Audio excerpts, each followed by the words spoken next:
So we're gonna be All right, take 3.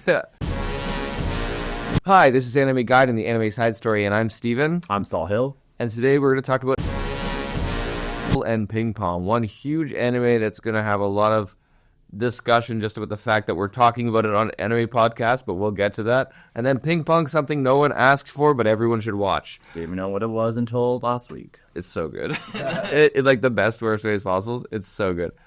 Before we do that, we're just going to review some of the things we've watched aside from that over this last week. For myself, I started catching up on Sakamoto Days.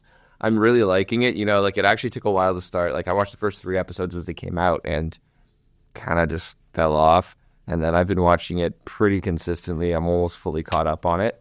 It's actually quite good. Like I quite like it. It's like a nice blend of like slice of lifey, wholesome stuff, and then also like murderous pen killing and robot cyborg bodies. Yeah, honestly, I know nothing about it. I've seen it on my Shonen Jump app. I know there's a few chapters out, like I think over 200 chapters. Damn. So I was debating starting reading it, and then obviously we talked about doing a review. Oh yeah, so I'd probably watch it first, and then read it after, which I typically do anyways, I would say. Well, especially with it having part 2 come out like right after, it'll be a really good one too. Yeah, that's crazy. Follow. I know that does not happen. Like no turnaround time. Does not happen. Well, I guess One Piece does that. Oh, speaking of One Piece, real quick, what is it called? Egghead. Piece spin-off anime. No, they're getting a spin-off. What? Yeah. So, yes, Egghead Island is restarting, but as part of the One Piece coming back and doing the thing, they're getting the upcoming release of Koisuru One Piece, an official anime adaptation of the manga series that follows a group of friends who share the same names as members of the Straw Hat crew. This Shonen Jump Plus anime spin-off will be making its debut across YouTube, Instagram, and TikTok in Japan on a daily basis starting on April 1st to help commemorate One Piece's anime return. I don't know what to think about that, to be honest with you. It's a group of friends who are just like crazy. Modern day? I think so. Like, I don't really know, but there's a manga already for it. However, like, not only do they share names with the Straw Hat crew, like, what makes them, like, the core of their friend group is their love of One Piece. Oh. Okay, I know manga. Anime and manga. Yeah. Like, this is here. There you go. There's a picture of it. Yeah, I have the same picture up here. That's crazy. Yeah, so here it says it's officially recognized spin-off of the main series that follows a young boy and girl duo who shares names with members of the Straw Hat crew who end up bonding over their love of Eiichiro Oda's One Piece franchise. Louis Kobayashi will be producing the new anime series with Yu Kamatani and Hazuki Omoya serving as directors for Toei Animation. So it doesn't take place in the world of One Piece? No. Okay. So look, you can have a little... I didn't know this before. You had a little chopper right here. Yeah. An actual deer. That's hilarious. But yeah, so I found out that's coming out too. So is that that's a drunk? Yeah, probably actually I didn't do it today. We'll definitely have to talk about that at some point. How about you? What did you end up watching? So I watched all of season 3, which we'll be talking about today. I tackled Ping Pong as well, which we'll be talking about today. Honestly, I think anime-wise, that's all I've really watched. I've been keeping up with Dr. Stone and those two, like low-caliber fantasy anime I mentioned before. Yeah, like, after watching Invincible, I decided to pick up the comic book and start reading that. So I've been just busy reading that, too. One day I'm going to go through and I'm going to read all the Superman comics. All of them? All of them. I started before. But the early stuff is just rough, man. Yeah. It's so dated and campy, but it is. Man, I may want to know how many there are in total. A lot. Over the span of how many years? Like 60 years? 1938. Oh, 1938. Yeah. So Superman was the first superhero ever. Yeah. Funny enough, Superman that we know was not the first Superman. There was one, I think it was like 20 years before. It was like late 1880s or something. It was like much before. And it's about actually a villain-esque character who can read minds and is like telepathic and stuff like that. That's so completely different. It's like they're no way related. They're just both called Superman. Clark Kent and then even funnier, the like duality in the who's gonna win, Batman or Superman, is even more funny because about a year after Superman released and became super popular and Action Comics was basically everyone was trying to make superheroes now because that's what was cool. So they went over to the writers of Detective Comics and they're like, hey, I need you to make a superhero to rival Superman's popularity. And Batman chose Batman. Well, that's how Batman was designed. Batman was designed to parallel and popularity-wise compete with Superman. So, like, literally the inception and idea of Batman would not exist without Superman. Well, you could argue that about pretty much any superhero, to be honest. But it was directly created to compete with Superman. So, like, the intention of, like, Batman not having superpowers was done intentionally because Superman obviously has so many. I mean, it was just what they chose to do. Yeah, they probably tried to go, like, the complete opposite route with it. But the point being is, like, the nonstop competition of who's better has literally been there since the second Batman was created. Because that was the whole driving force behind creating Batman in the first place. That's cool. I didn't know that. Yeah. But So, wait, with that original Superman you were talking about, was his name Clark Kent as well? no, like it's completely different. It has nothing to do with the other one. Completely separate. And it's like a short story or something like that. It's not even. It's like a news article or a short story. Yeah, no, it's nothing. Which reminds me. So keep this in mind. We're slowly gaining. We're about 13 years away from the 100th anniversary of Superman, which is also wild because of like copyright laws and stuff. Technically, after it's been around, I think it is 100 years, but after it's been around for 100 years. Might even be less actually. Anybody can start using, like it's You should get on that. I forget what it's called, but it's like commonplace. Like anybody can use the IP or the idea. You should get on that. Now the trick is though, Second. that's what turns that's what they're doing with Mickey Mouse right now. Like a bunch of people are using like Steamboat Willie, like the OG Mickey Mouse, because that iteration of Mickey Mouse is now public domain. That's what I was looking for. It's public domain. So Disney can't do anything about Steamboat Willie and people like using that character. like they couldn't put like another copyright or patent in regards to it. No, it's the same reason that like you can perform Shakespeare plays without having to pay the playwright's estate. Interesting. Or like Chekhov and all these other things. That's part of why you see so much Shakespeare in like local theater and stuff. I didn't know that. That's Crazy. Yeah, so Anyway, what were we actually here to talk about? yeah. Back to anime. So we're gonna jump into the snacks. Okay, we got another chip. Okay, we got another chip.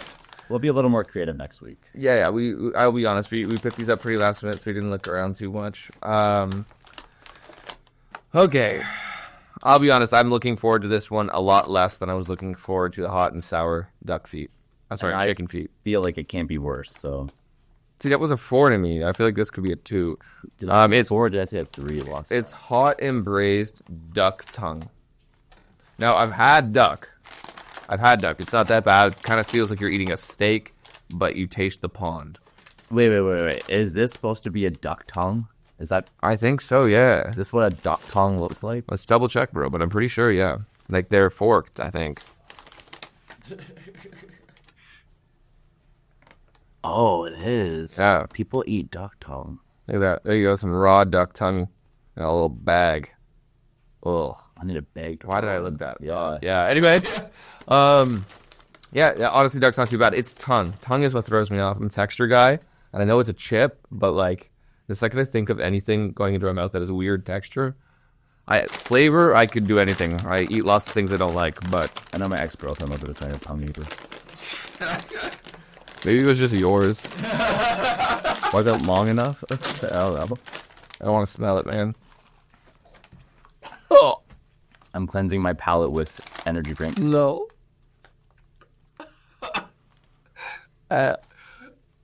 Honestly, I like the smell better than last week's. I got a big whiff, and I was not ready for it. I like almost get it. I got a big. I gotta not think that I got it. Oh gosh, here's. Oh god. Sorry, something about. Oh. Hey, boo.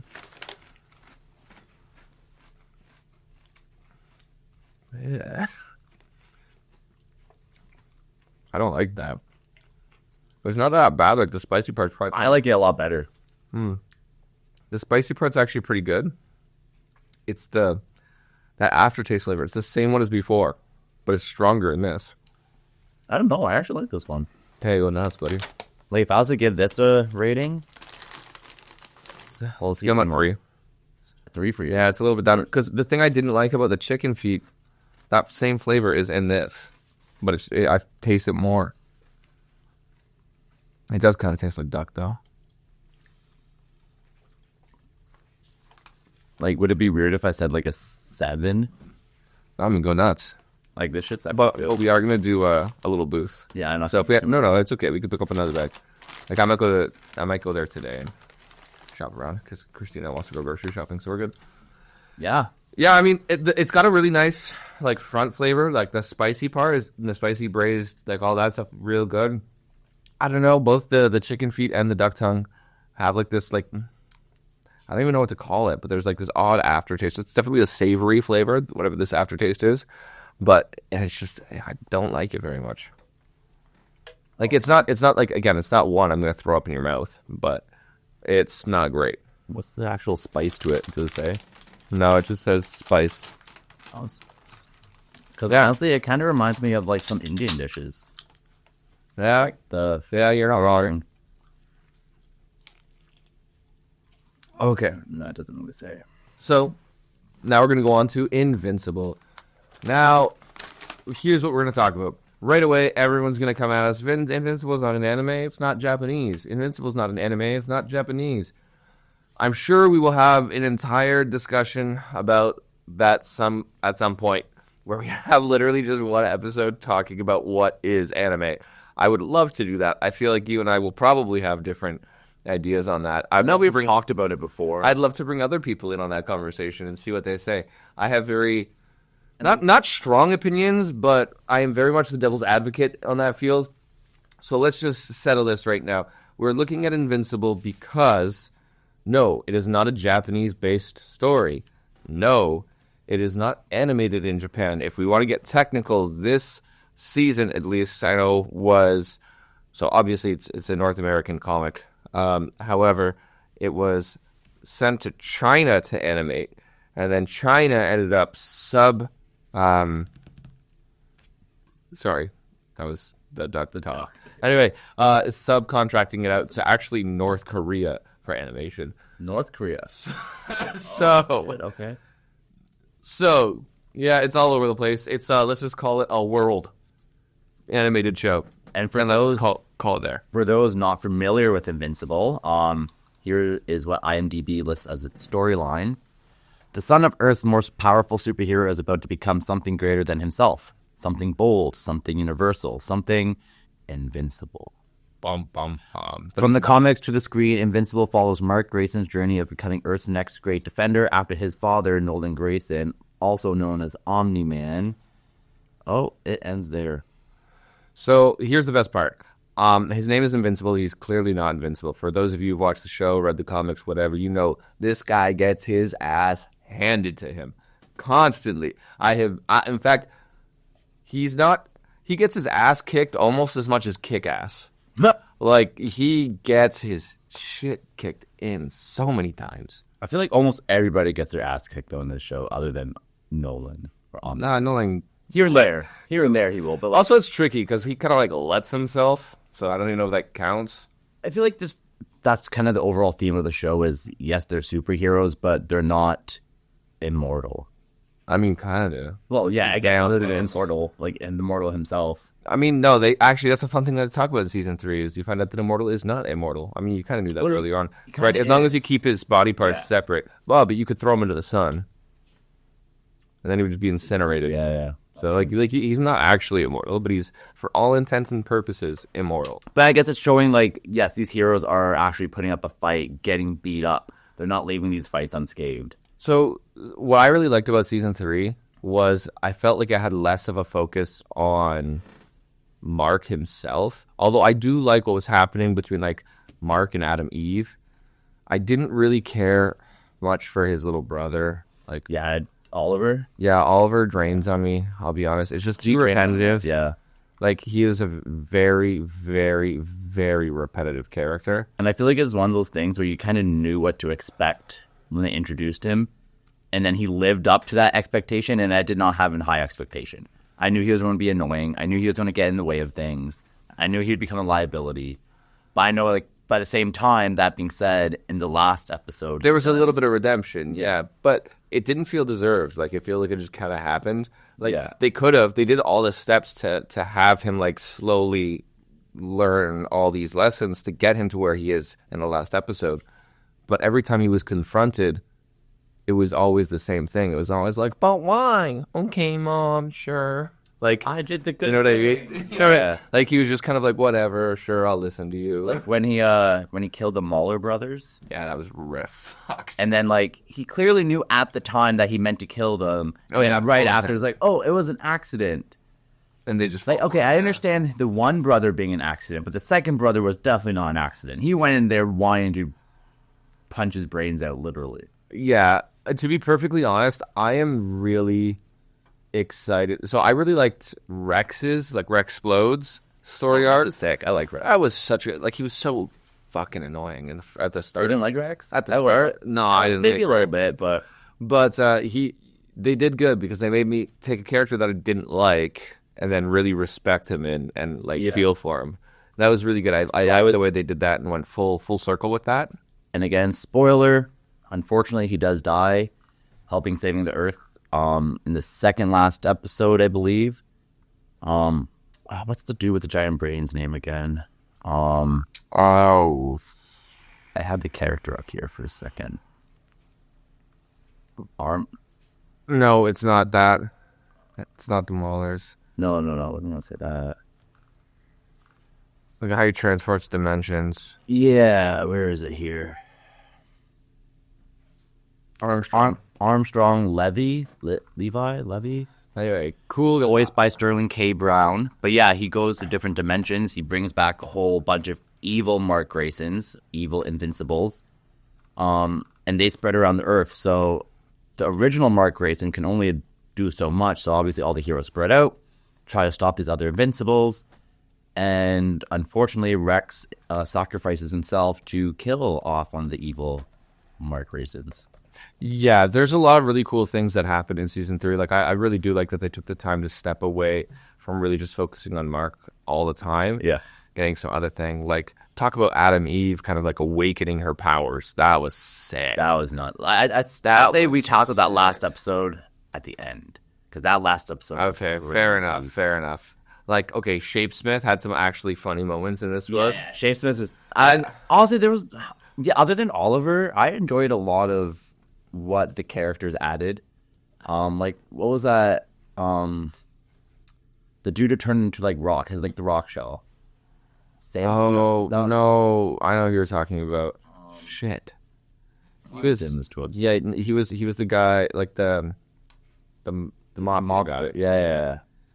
So, I really liked his character. The best part about Shapesmith, though, is, like, he was finally funny, but it wasn't him who said it. It was one of the Mark versions that when he was talking, but he's like, "Oh, I'm not alive anymore," or something like that. I forget what he said, but it was so good. It was great. And then you have Rex Explode, where he's like his final words, classic Rex Explode. He's like, "You have nothing left to explode." "Yes, I do. My entire fucking skeleton." Yeah. What a way out. I love Rex. It was so good. You have Monster Girl finally giving a breakthrough of, like, being able to transform without, like, turning back time on herself. That's sick. I honestly really liked all the stuff between Alan the Alien and Nolan. Dude, Alan's my favorite. It was that so Rogan as Alan is so fucking good. And then, yeah, their relationship when he's, like, trying to break out Omni-Man. Omni-Man doesn't want to be rescued. And right until the end where, like, Alan's life... Well, Alan pretends like he's about to get killed by one of the Viltrumites. And then Nolan's like, okay, let me kill this Viltrumite because Alan's actually my friend. And then Alan's like, yeah, I might have played that up a little bit. That was so... What's the cat's name? The cat missus name? Battle Beast. Yeah, Battle Beast. Battle Beast is sick too. Like, I love how they're kind of introducing these characters who you find out actually can hold the candles. Yeah. A little bit to the Viltrumites. And Battle Beast, you know he's going to go back. He's going to try to, like, fight Nolan or something. And then whether it's because they come to terms with it and killing the other ones and fighting later, or it's just, like, as he's trying to fight Nolan, the Viltrumites invade or something, you know he's going to help. Yeah. Well, it's funny because, like, at first when they couldn't find Nolan, Battle Beast and Alan were trying to look for them. Battle Beast was about to kill Alan as a result. Like, oh, like you tricked me, blah blah. So at first I actually thought like, oh fuck, like maybe Battle Beast might actually do some damage here and maybe kill Alan or at least do a lot of damage, but instantly they realized they're actually below the floor. What's Debbie's new partner's name? Oh, that boring ass dude. Yeah, but you can't help but feel for him. Oh yeah. No, at some point, like he's already like, I'm way in over my head, but I'll try. And then Nolan is just gonna show up at some point, and this guy is gonna shit out like a giant turd. Yeah, and then you feel for him. He's literally gonna shit his lies out. Her sons are both superheroes. Her ex is a superhero, and not just a super villain. Yeah, and they're all like the strongest too. Yeah, I know. And then we have this dude. Again, I can't remember his name, but I didn't mind him. He's gonna shit up. He just boring, honestly. Like he didn't add a whole lot, but I mean, I kind of like the way they talked about bringing somebody who is like regular and commonplace into it and seeing his perspective on it was kind of cool. But I agree, he didn't.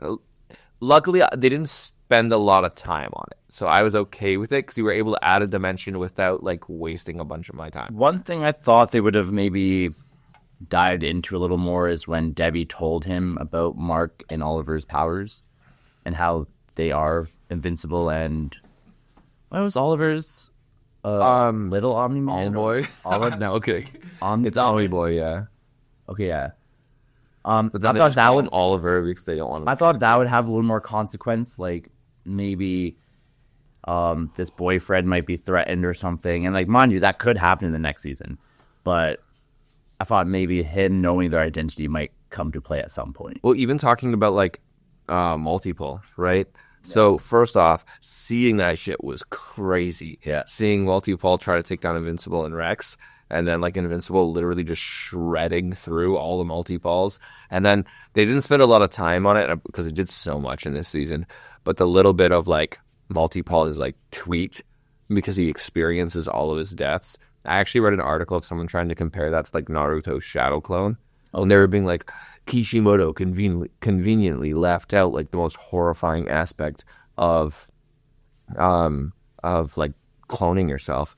Because in Naruto, the shadow clones just go poof, so he doesn't have to see his like dead body or experience the death.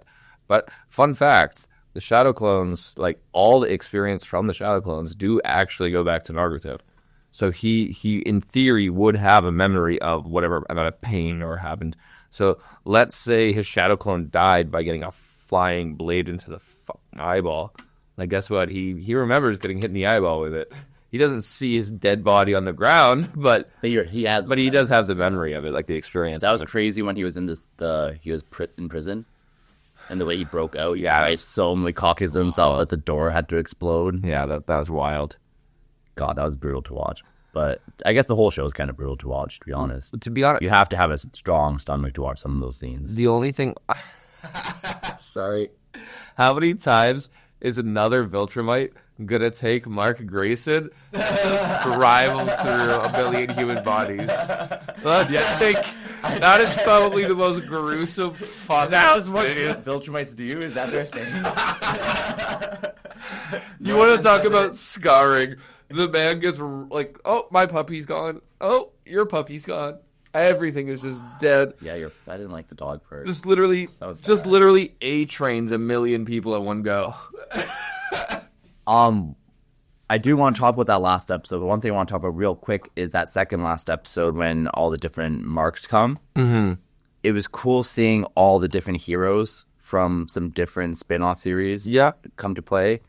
I guess the same creator of as Invincible did Spawn. Spawn is in the actual comics. So I'm reading the comics right now. They actually do show Spawn fighting Mark. Oh, it's sick. So they're talking about Spawn is such a cool. Dude, I've always loved Spawn. But they're talking about in the next season actually bringing in Spawn. I guess maybe just didn't have the right. That would be really sick. Plus, Spawn could fight a Viltrumite. Yeah, I guess there's like again, I'm not this far in the comics, but there's like a Hell arc, and they're talking about bringing Spawn for this Hell arc. So the other cool thing that I found about that is they showed that, albeit it takes a lot out of them, that some of the other Earth heroes can actually take on a Viltrumite. Yeah. Or if not by themselves, a couple together can. So with training, it's especially if it's organized by Cecil, it's fair to assume that they could actually help in the invasion rather than just kind of be fodder. Well, they also do mention that these Mark Graysons Aren't as strong. And I wonder if that's just them in their own universe not being as strong, or as a result of them going to a different universe. Maybe that's why they're... I can only smell these duck tongue chips, man. I don't mind it. But You're just a hater. I think... What did duck ever do to you? I mean, it's not goose. Most it says are evil little bats. I feel like you had a bad experience playing Duck, Duck, Goose. No, And you were just the duck all geese time. are No one just picked evil little shits, man. Can't do. I hate. Okay, don't get me started on geese. I hate geese. You can't tell me that geese aren't evil little shits. Dude, I would run over a goose if I could. I would kick it in the neck. I would. Dude, like, what are they? Are they a bird or are they a snake? They hiss half the time. They're raptors, buddy. They're little raptors. I love how we're in Canada talking about Canadian geese. We're like, fuck these things. Fuck geese. Yeah, no, I think there was a lot of really cool things that happened in that. I also think, like, it was cool to see that Cecil, like, there's such a battle back and forth between Mark and Cecil being like, why do you have these things alive? And then in the end, he ends up kind of being justified that he has created, what are they called again? The Animan? Animan? Is that what just? I think so. It's something like that. Anyway, the Reaniman. Reaniman.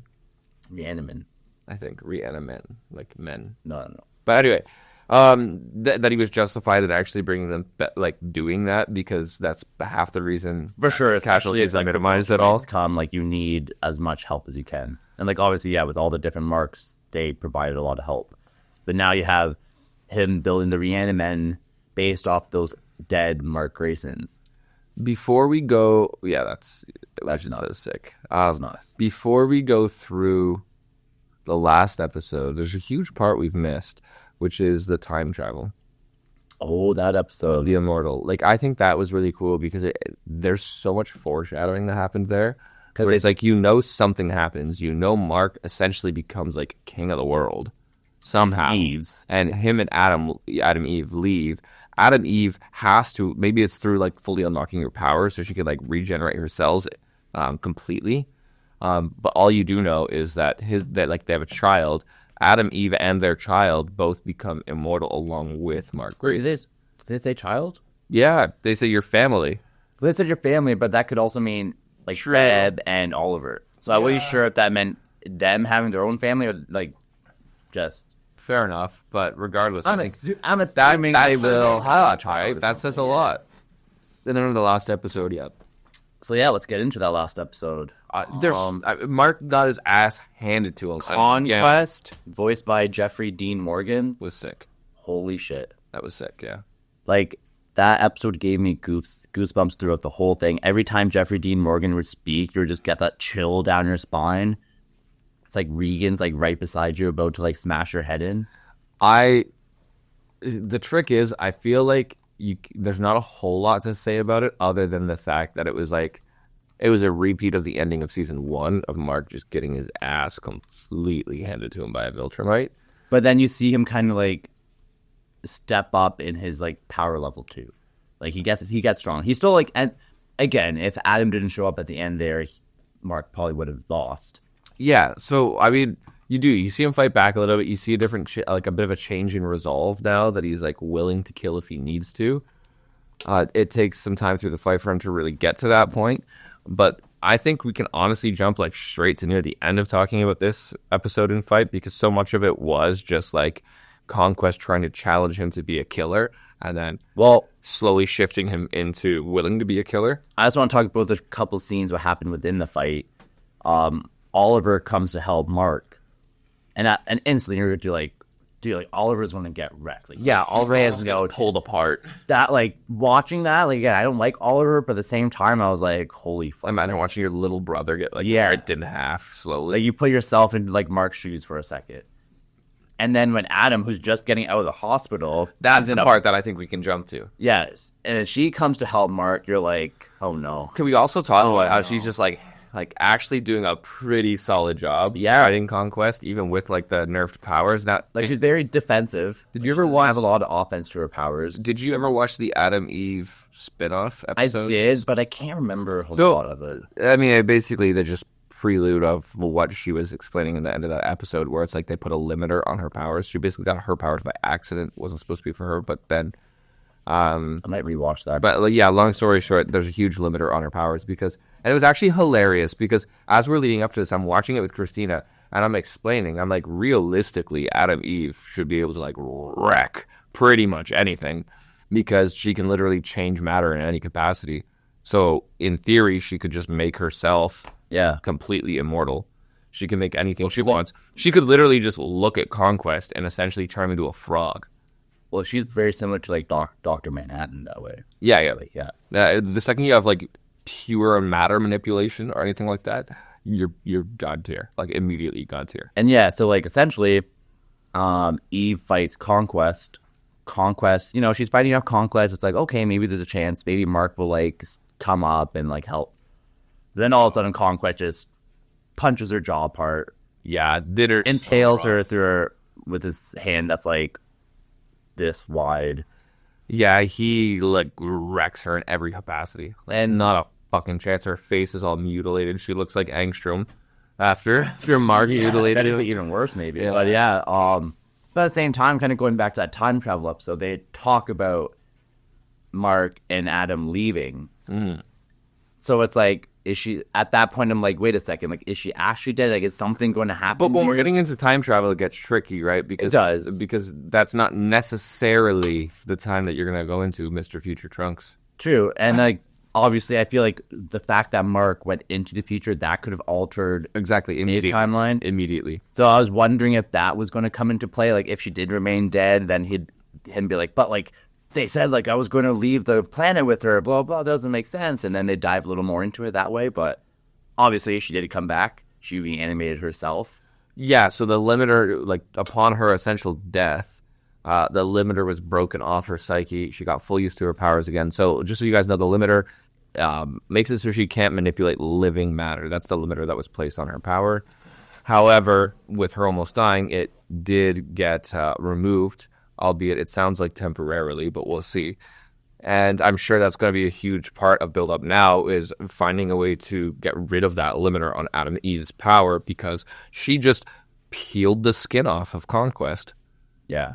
Yeah, he still wasn't even dead. Yeah, and just peeled the skin off. Mark had to like finish him off with his head. Both his hands are broken, his leg was smacking his head, yeah. That was nuts. And that's when you see him really like, okay, he's tweaked, he's willing to kill someone. Yeah.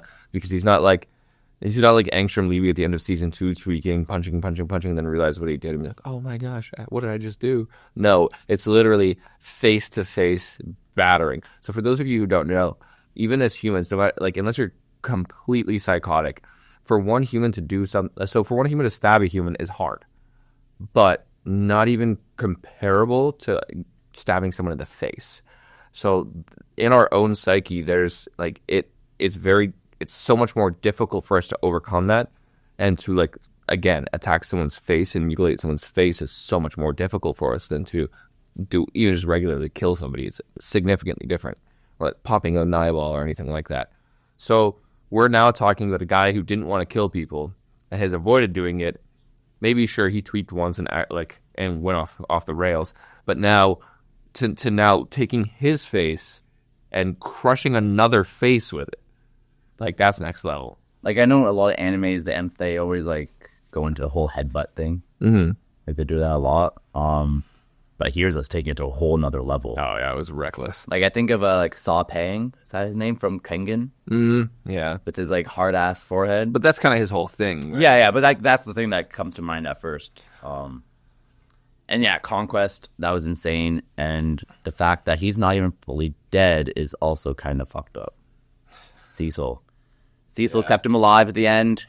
He's thinking that maybe he can get some information out of him, but I have a feeling that's not going to work out. We got to see a Conquest versus Nolan fight. That'd be insane. That'd be so good. Or just another Mark, like a round 2, but this time like just Mark and Conquest, no one else. Fair, yeah. Like I feel like it's one of those things where you see Mark getting stronger and stronger and stronger. So, man, what if this all blows up in Cecil's face? Because we know that there's a limited amount of Viltrumites now, right? So what if it all blows up in Cecil's face, Conquest gets out, just as the Invincible reanimate come but then he actually somehow takes control of the Invincible reanimate. Conquest takes control of them? And they just become a squad. That would be... God help them all. That would be... So, quickly, let's go to our next segment. We're going to end with Invincible Season 2. 3. I would give Invincible Season 3 a power level of like an 8 or a 9. Honestly? Like 8.5 at least. Honestly, I would give it a 9.5. 9.5? I think it was good. I think it was my favorite season.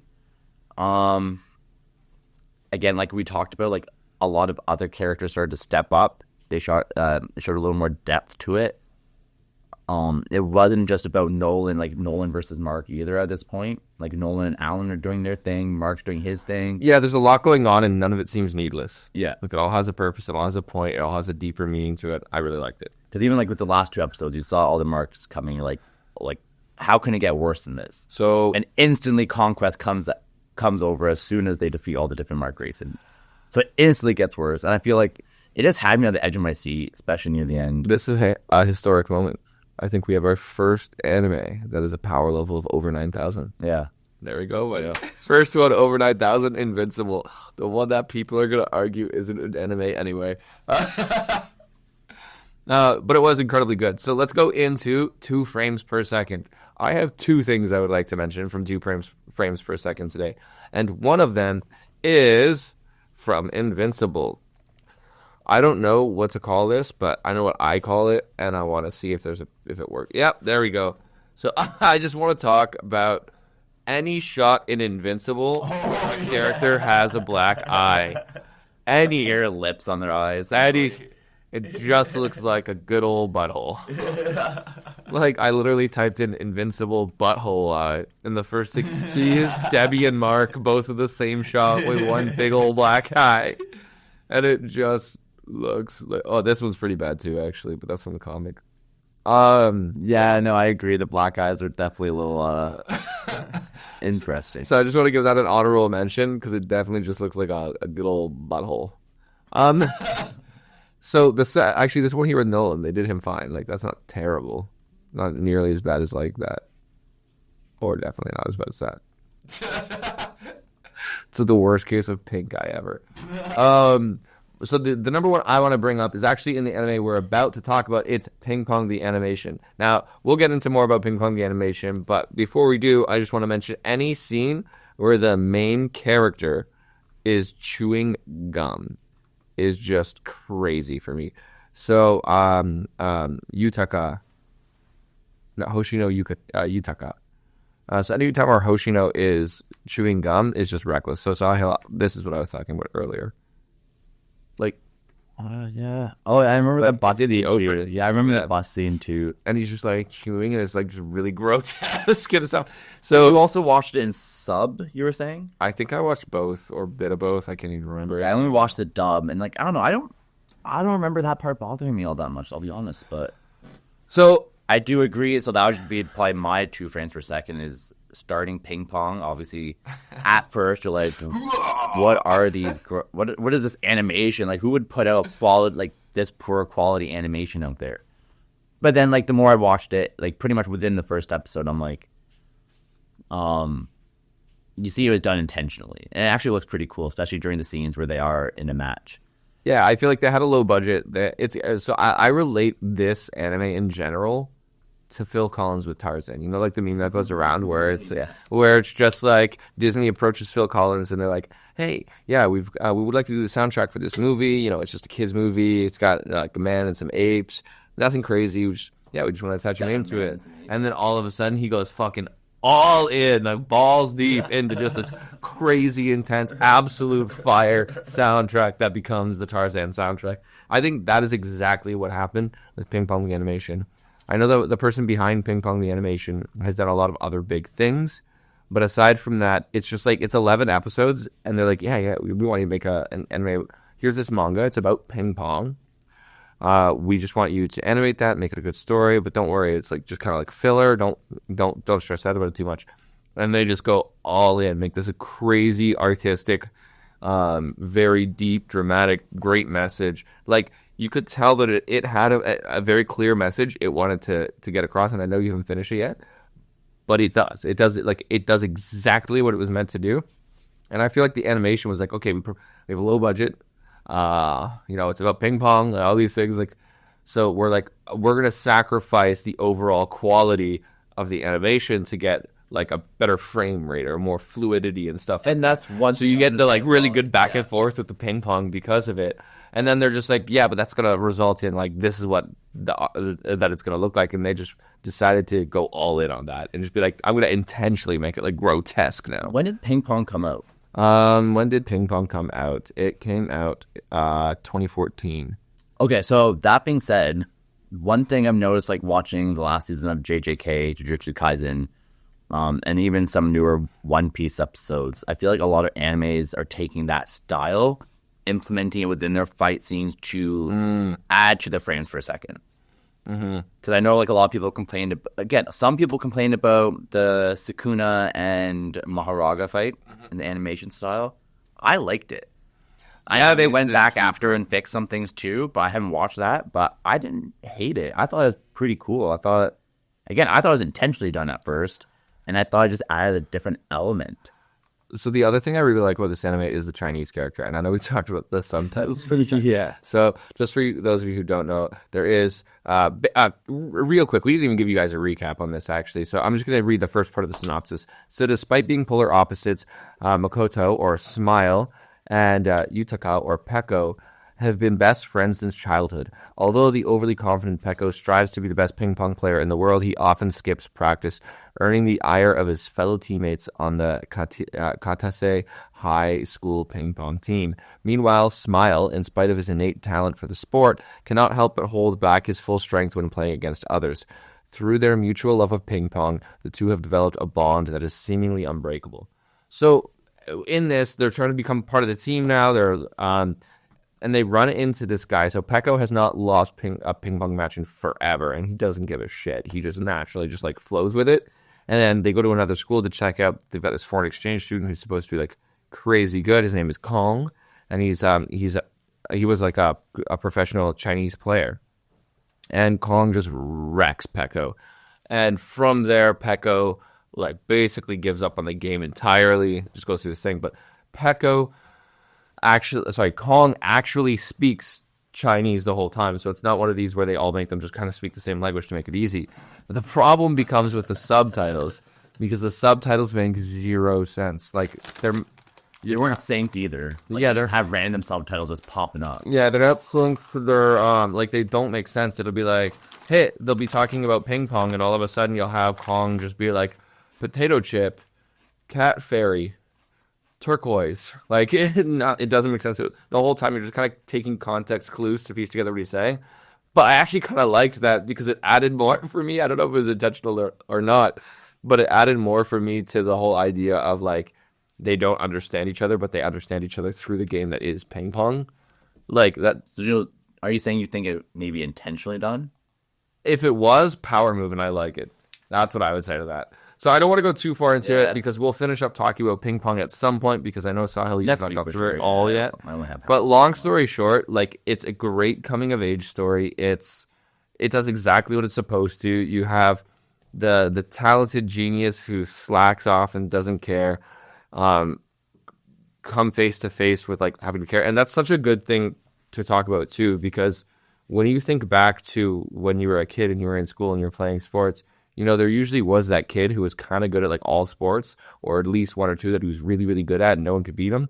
And you saw that go one of two ways, right? They either didn't ever care, didn't really practice that much because they didn't need to, and then everyone else caught up to them. So it's not that their talent isn't there anymore, but the hard work that everyone else put in eventually, by the time you're hitting like end of high school, is usually caught up. So you went from being really talented to just normal. Yeah. And that's kind of where Peko found himself in this coming of age story.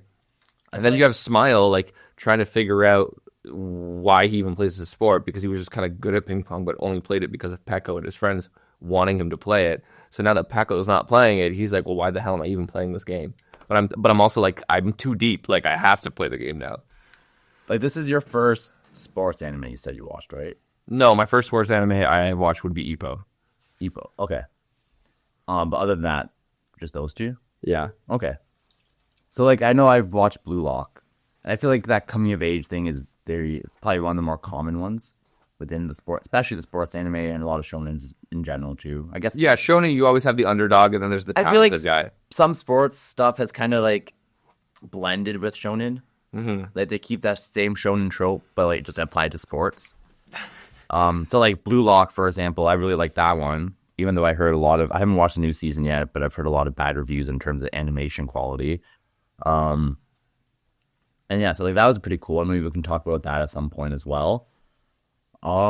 So I think what's so funny is you go back to like the big shonen, the OG, the Godfather. You go back to Dragon Ball, and they did the exact opposite. You have Goku, the talented genius, and then you have Krillin, the guy who just works really hard. And he did super great, but he is like the only one where like the hardworking guy doesn't surpass the talented genius, right? Because like you have Naruto and Sasuke, you have all these other people, but it just never happens in that regard. Let's be real. With Dragon Ball, there's Goku's always was the strongest, always will be the strongest. Yeah, it's true. At no point will they will not end this, no matter how much I dislike it. Not just like Dragon Ball, but just like the idea of Goku being the strongest all the time. It's like you'll never see Vegeta being the strongest. Well, the whole point of Goku's character is to see him face an obstacle and then overcome it. Yeah. Like that's the whole point of his character, right? Yeah. So like, but sometimes I want to see the other guys with the W tier. It's like like when we talked about Daima and Vegeta coming close just to did him so dirty. And then it's like, no, like, do you want to stop having shower sex with me from Bulma? And he's like, oh, okay, I'll bow out. Which, like, kind of going back to that, like, I don't know. It added some humor for sure, but Vegeta would never do that. Yeah, he has too much pride. Yeah, I agree. I don't think that, no.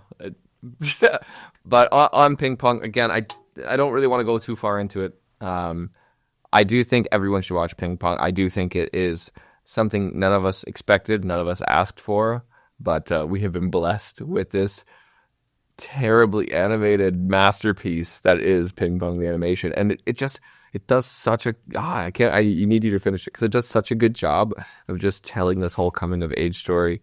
All the characters, including the side characters, having these crazy good arcs that are all short, simple, and it's sweet. And it's so nice to see that. I guess even kind of going to what you just said is like terribly animated. The one thing I appreciate, again, another thing I appreciate is that's consistent. Yeah. You know, I think if you had something that was poorly animated that's kept that way, you'd get used to it, you would adjust. That's why I think they went all in. And they're just like, we're just going to make this grotesque as we can. But then you have others that's like, oh, cool, they have one episode they decided to put a little more budget into. And then the next episode, it's like, wait, what is this? Or like you'll just have random scenes. It's like, wait, what is this? Hence why we have this segment 2 frames per second. Like, for example, even kind of like going to another 2 frames per second for myself would be Invincible as well. How just like starting that first episode of season 3, and like I don't know if it's just the animation style that I'm just not used to again because I'm used to watching all these other animes. But then like later on as I watch it, you do see some episodes where they do step it up. Yeah, 100%. And so like that's the off-putting thing. It's just the consistency behind it. And again, I get it. Like they're already overworking these guys in these studios. Like I'm not. We're also like spoiled as all hell with your Jujutsu Kaisens, your Demon Slayers, your solo leveling always looks incredible. Like we'll talk about that one next. Well, it almost always looks incredible. Yeah, we'll talk about that one next week. But I know I've seen some comparisons to the actual manhwa. Mm-hmm. And again, I haven't watched. I've read it, haven't watched it, but there have been some things I've seen that hasn't been as detailed as it is in the manhwa versus. Yeah, that's fair. And so obviously we'll talk more of that next week. Any mangas you've been reading? So manga, I don't care what anyone says. Two Blue Vortex, the continuation series of Boruto, dropped a chapter a month. It just dropped a chapter. That manga has been absolute fire. Yeah, you're fire and fire. It's like 2 years in now, and it is incredible. Like every episode, so many of them are just like nonstop fire, similar to like what One Piece has been dropping lately. However, and like even when there's a slower episode, they're just doing so much lore building on context into it that it's so good. I don't care. A lot of people shit on Boruto. First off, the Boruto manga is actually decent. And the anime is not bad as long as you only watch the manga canon stuff, because then it's actually pretty good. It's just it suffered from like filler even worse than Naruto did, because the manga was like shortly after they started the manga, they started the anime, and the manga only drops once a month. So like they're bound to catch up, right? Especially when they were trying to run all year round. So hopefully that gets fixed a little bit. I know they're not even planning on finishing the last few episodes of Naruto, I think, until next year. So at that point, there should be a fair bit. And I don't know, maybe at some point they pick up the pace on how quickly they're releasing it as well, or they go seasonal to give themselves more time to stay ahead in terms of the manga. But it is so freaking good. Like, it's probably the manga I look forward to the most each month is this one. One Piece is also dropping fire right now. There's a new tab on it for arc this week. I still haven't. Oh, I read it this morning. Did you? Yeah, phenomenal. I put it up on my phone to read after. It's so good. Past that, I don't think I did catch up on Solo Leveling Ragnarok and Kagurabachi. Oh, did I catch up on Solo Leveling? I thought Kagurabachi is got a lot going on too, where they just had a huge release. Again, I don't want to spoil for anybody, but they did just have a huge release if you've been following the arc that's been going on, in terms of one of the characters having a bit of a plot twist you maybe didn't see coming. I'm one chapter. I haven't read the newest Ragnarok yet. Solo Leveling Ragnarok. How about you? Honestly, so yeah, I've been reading Invincible. So now I'm a little further past where the season 3 ended. So now I have an insight of what happens with like the Viltrumites and the big war that's to come. So I won't talk about that because obviously that's going to be a spoiler for you. Mm-hmm. What else? Well, I did catch up on Solo Leveling Ragnarok until the newest chapter dropped. So again, I'm really enjoying that. I'm really enjoying how now they're trying to implement some differences from him and his father now. Like, it's not just like the same power, the same utilization of the power he's implementing. Yeah, they're doing a lot cooler things. He's creating his own path now, which is cool. And it seems like even when it comes to the main villain, I can't remember the name, but he seems pretty strong. Like, I feel like it's not going to be as Atarim or whatever. Yeah, like I don't think it's going to be as easy as a path as his father had to go through. Yeah, no, I don't think so either. I think they're trying to be a little deeper into the character. Yeah, they're going to add some more consequences to it. But yeah, no, I'm excited for Ragnarok, and I think they're going to take their time with it. From what I'm seeing, I don't think they're going to rush it. I think they want this thing to last long too. Mm-hmm. Because again, they probably didn't realize how big of a hit the first iteration would be, and then Ragnarok's like, okay, actually, let's go dive deeper into this, and what all can we like pull and do with it? Yeah, I fully agree. Let's go into the seasonal stuff. So we're going to start playing around with our format a little bit now that we're getting to the end of a season. We want to plan out how we're going to do these chapters moving forward in terms of what we're going to review. We're planning on reviewing a couple things each season weekly, and then maybe throwing in some small things here or there, whether that is, Sahil hasn't watched Naruto yet. So whether that's like, oh, we're just going to review like a small arc of Naruto and slowly get him through that and talk about that as he does. And if anything, I'm going to read that opposed to watch. I mean, that's fair. Yeah, I don't want to deal with the filler. Well, you could just skip filler. But anyway, the other parts of that would be doing mid-season reviews or taking smaller anime that are really popular, like My Jellyfish Princess or Ping Pong and different things like that, and kind of reviewing those in the meantime, and then doing full mid or end season reviews of some of the season stuff that we're not covering on a weekly basis. So we've got a lot coming out, and I am... So next week, obviously, will be one last season review of Solo Leveling since the next... we'll do Sakamoto Days, too. Next week? Yeah. All right, cool. We could do like a quick... We'll do the... Part 1, yeah. So is that... 13 episodes. Is part 1 finished now? I think it finishes this week. Like this coming week. Same as Solo Leveling. Because I could probably crush that today, yeah. Oh, yeah. Honestly, it's such an easy watch. And you don't have to stay super focused on it, which is kind of nice, I'll be honest. So I think... With that being said, next week will be that, and then we'll just touch base on your final thoughts on Ping Pong the Animation, because that won't take long. And then after that, then we can do more like episode reviews. Yeah, and we'll get into what exactly that looks like for you guys next week. But real quick, let's review what's coming up in spring 2025 for the anime season. We have Fire Force Season 3, which is going to be the last season of Fire Force, which is crazy. I'm really looking forward to doing an end season review of that because of how it connects to some other anime and manga, which we'll talk about at that time. I won't do it right They're now. up now, like it's a prequel to Soul Eater. Yeah, but I don't want to say it because some people don't know that. They don't? I thought that No, was... it's pretty common knowledge, but I've definitely seen some people who watch Fire Force or Soul Eater and not know that they're connected at all. I didn't know that. Yeah, I thought that was... Because it's only like really the end of Fire Force that kind of like draws that loop together, right? Like, have you watched or read? I haven't. I've watched Soul Eater, yeah. All of it? Yeah. Okay, I haven't yet. I think I watched the first couple episodes or something. We have Windbreakers Season 2, which I know, Sahil, you've read some Windbreaker. You said you weren't a huge fan of. I thought it was decent. Yeah, I think it starts off pretty cool, but then just, I don't know, it just didn't keep my interest. I feel a lot of people compared that one to Tokyo Revengers. Yeah, very similar. And again, I don't think Tokyo Revengers is perfect, but I enjoyed it. I enjoyed the characters a lot more in Tokyo Revengers. We have like the overall plot too. We have My Hero Academia Vigilantes, which is going to be a spinoff of My Hero, but it's going to be talking about a completely different side of that story. So like the darker underbelly, let's say, of the Hero Society, rather than, you know, having that pure beacon of hope and really being focused around that with All Might and Deku. Have you been reading any of that? I have. I've read a good chunk of it, actually. Yeah? Is it decent? It's all right. Go Lucer Ranger. I watched a few episodes of that. Was that the... Which reminds me, we want to do the Red Ranger and Zoe on some point. No, those are two different ones, Okay. but I think they're a similar idea. I've never been a fan of Black Butler, but it is getting Emerald Witch arc. I know we have Dadan coming out. We have Kaiju number 8 coming out. I like both of those. I'm really looking forward to those. And if anyone's reading Kaiju number 8 right now, it's popping off. And then we'll find a couple of others to go through here, but those are kind of the biggest ones that I see coming forward. I know in terms of the next season. I know Fall has some big ones coming out too. They announced new season of Spy X Family. That'll be sick. Demon Slayer. Yeah, the movie. Also, we'll talk about Fall when we get to Fall. We'll build some hype a year ahead. No. like 6 months in.